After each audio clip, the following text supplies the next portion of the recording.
Welcome to Sally Melodies classroom where we learn basic music. This is Inversions Lesson 2 and today I want us to look at chord 4. The same way we did with chord 1 is the same way I want us to do with chord 4, and this will apply to every other chord. First and foremost, we remember we formed the triads, we formed the chords, and after doing that, we came and realized that our fourth chord or our chord 4 is Fa, La, Do. If you go back to the triads and chords, the way we looked at them vertically, you will be able to see that chord 4 will give you Fa, La, Do. Those are the members of chord 4. We do inversions in order to break the monotony on the bass line, and also to make the harmony smoother and sweeter.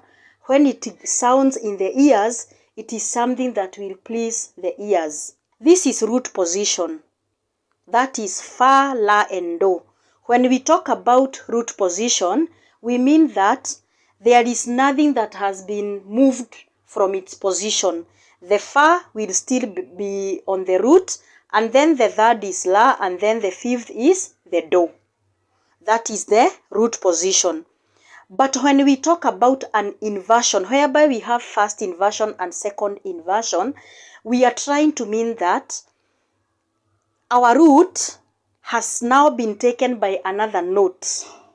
Our root is no longer Fa in this chord, it has been taken by another note. So in first inversion, we said that this is whereby the third, which is La, takes the root position. It comes and takes the position of the root. And then after you write the third there, which is La, you just go top bottom, reversing. They go like that. So you come here and write the La, and then you write the Do, so that this Fa can come here on top, and once it comes there, it becomes an octave. It becomes an octave. Whatever was at the bottom now will become an octave higher. And then when we go to second inversion, this is where the fifth goes down here and takes the position of the root. It takes the position of the root. You move from the root to the first inversion. Now I want us to move from the first inversion to the second inversion. You take the third there. But on this, on root position, it was the fifth. When it comes to first inversion, it is the third. Come and put it there. So that you have the Do, you have the Fa, so that this La can go up there and become an octave. We are assuming that our key is C. Let us use C in most of our examples because that is just our foundation. When you use C as a key or an example, the rest becomes simple. Now, I want us to assume that if this is key C, I want us to assume that our Do was here on the ledger line. That is where we have our C. So this is Do, Re, Mi, Fa. So that is our Fa. And then we have our La, and then we have our Do. So here, as you can see, it is in the root position. Even the distance, the interval between this and between Fa and La is a third, and between La and Do is also a third. So you can see that the intervals are equal. That is what we talk about when we talk about root position. That is what we mean. So we mean that the Fa is still the root. It is still the bass note. It is still the bottom note. And then we have decided to do the first inversion, this one, whereby the third on this root position, we have brought it here so that it can take the root position, and then we start with La, Do, Fa. La, La, Do, Fa, so that this Fa can go an octave high. So this is what we are doing. So this is our La, and this is our do. And then when we come up there, we get our octave fa. Yeah, it is la, ti, do, re, mi, fa. So that fa, it is in the octave. It is an octave fa. It is an octave fa. So that is what happens when we do an inversion. When we do an inversion, the note or the bottom note there or the root, when you go to the next one, it goes up and it becomes an octave. Let's look at the second inversion.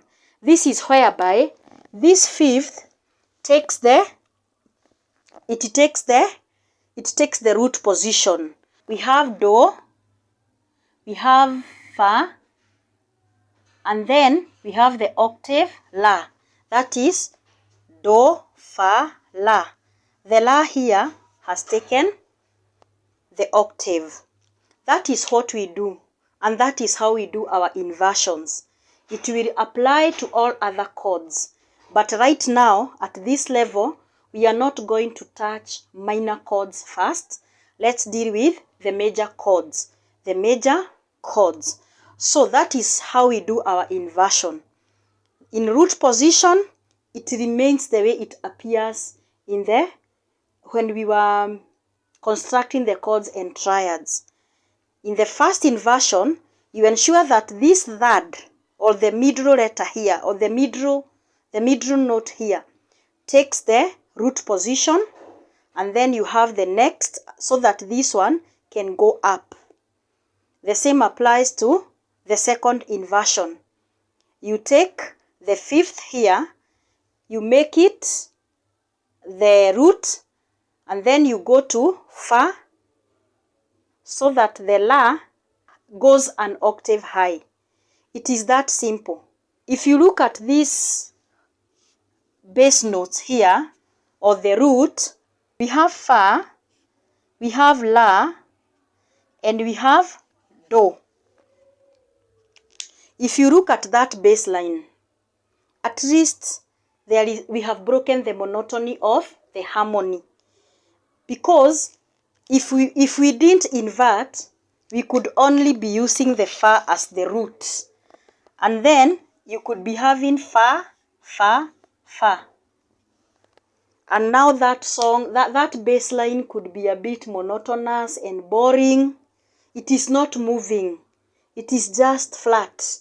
It is not moving. So I always consider breaking the monotony as the major reason as to why we do inversions. That is what I believe and that is what I consider. So, thank you very much for attending this lesson. See you in the next lesson.